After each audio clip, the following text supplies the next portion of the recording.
Because it says, now Jericho was straightly shut up because of the children of Israel.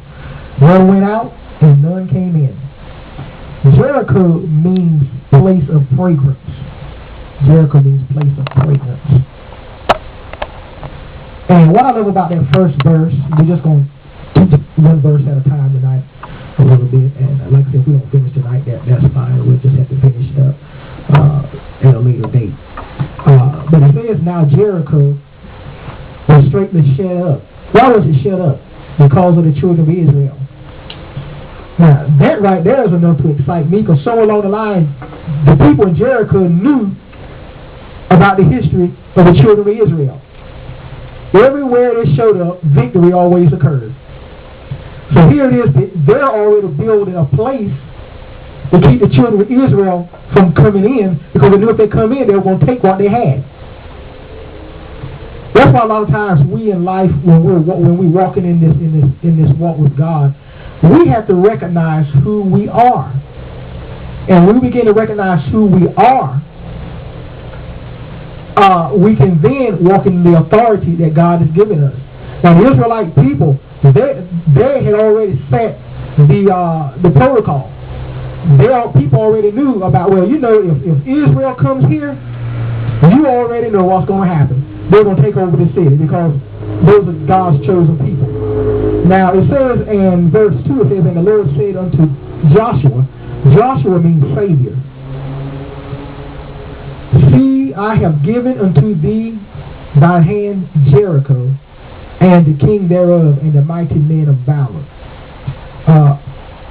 Let me give you the meanings of the words real quick. Jericho means place of fragrance. And Joshua means Savior.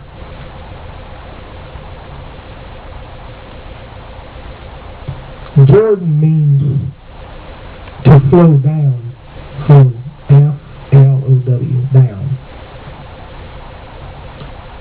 I'm going to give you a number. I'll give you a couple of numbers. The number 6 means man or enemy. 7 means completeness. 17 means spiritual order or victory. Spiritual order or victory. Now, a little history about Jericho. Jericho was near the River Jordan. Jordan was considered to be a messy place. Now here, the city of fragrance was near a messy place. 17 miles away from Jerusalem, which was a place of peace. The 17 once again represents spiritual order. Look at your neighbor and say, neighbor, I think I'm close to that 17th mile. I think I'm close to that 17th mile of my victory. It says that the first place that Joshua and the Israelites came through to get to the promised land was Jericho, a place of fragrance. But they had to pass through a messy place in order to get to a place of fragrance. What are you saying? A lot of times in life, we got to go through some stuff in order to be cleaned up, to go into that good place. So when you look at your background and things that you're dealing with, realize God takes you through a messy place, cleans you up, and takes you to a place of fragrance before He takes you into the promised land. In verse number 3 it says, and ye shall compass, this is God speaking to Joshua. He said, you shall compass the city, all ye men of war. He didn't just tell everybody. He said men of war. You gotta be you gotta get to a point where, you know, God is going to choose those who are ready, those who are equipped. That's why he specified, he said, you will send the men of war, those vessels who are already equipped to go in. And if they went in, he said, what I want them to do, he says, go around about the city once. Thus shall do it 6 days. 6, once again, represents man an enemy. Verse 7, it says, and 7 priests. 7 represents completeness. See, not only did he want men of war, men of valor, men who were equipped, but he also had men of God who was also in position and in order. And he says, and 7 priests shall bear before the ark. The ark. Now you have to take their holy thing with you. Because we can't go in battle, number one, without God. So, it says, and you shall compass the city 7 times. Wait, she on right place. Okay. So verse 4, and 7 priests shall bear before the ark 7 trumpets. In other words, I want you to make a noise. And the 7th day you shall compass the city 7 times, and the priest shall blow the trumpets.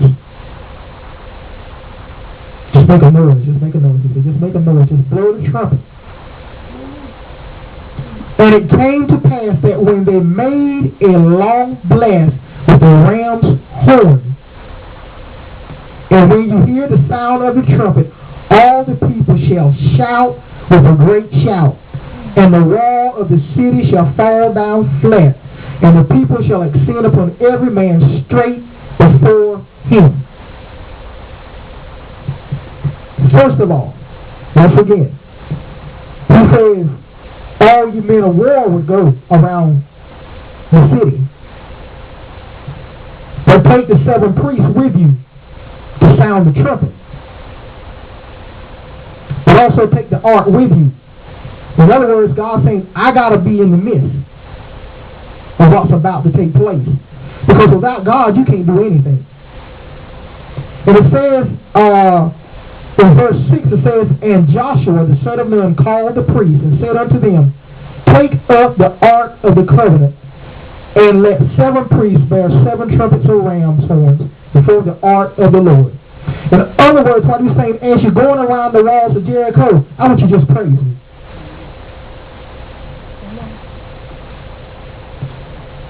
In verse 7 it says, and he said unto the people, pass on and compass the city, and let them that is armed pass on before the ark. He said, I want people who are equipped, people who can get a breakthrough. See, you got to realize in life, you can't have everybody always attached to you, thinking that they can get a breakthrough for you. You have to have some people who are anointed in God, that are equipped. And it says, verse 8, and it came to pass when Joshua had spoken to the people that the 7 priests bearing the 7 trumpets of rams horns passed before the Lord and blew with the trumpets, and the ark of the covenant of the Lord followed them. In other words, praise came first. There's an order. Praise came first.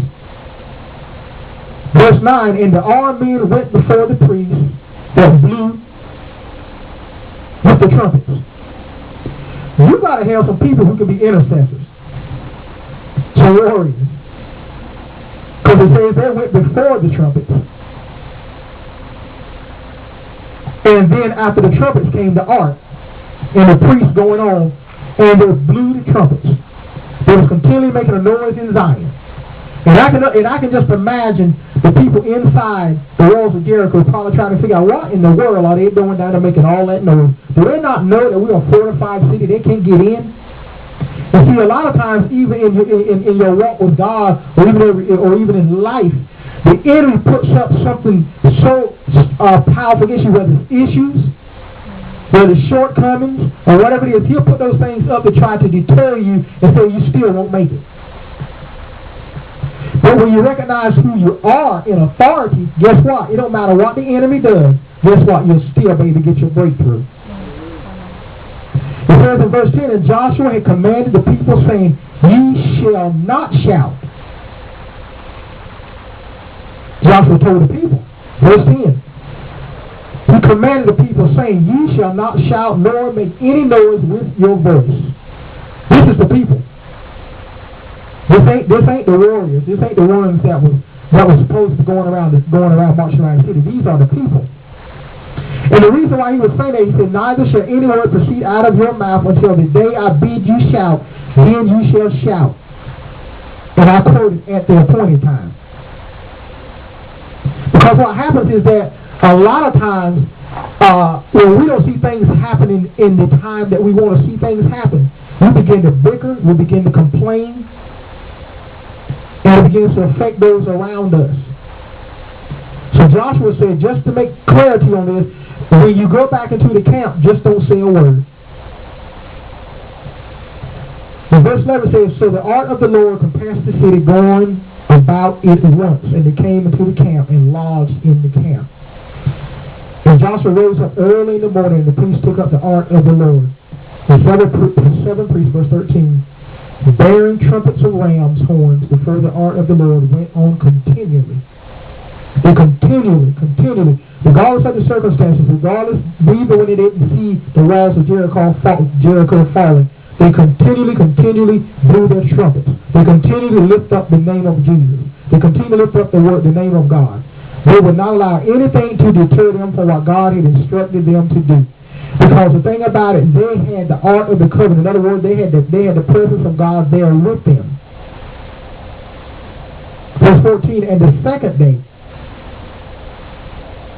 and on the second day, they did the same thing. The third day, the fourth day, the fifth day, and on the sixth day.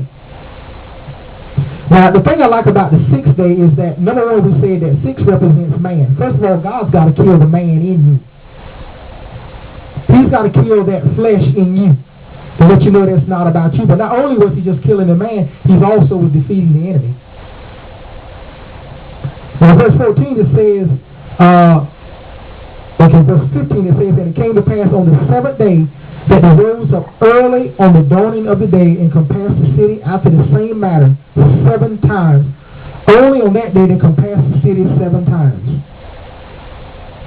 And it came to pass at the 7th time when the priest blew the trumpets, Joshua said unto the people, shout, for the Lord has given you the city. I want you to know sometimes, I want to say this from me, because I know a lot of us don't have it to worry about.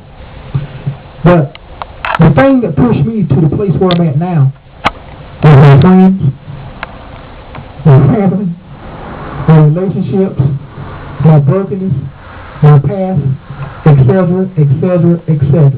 There was something that pushed you to a place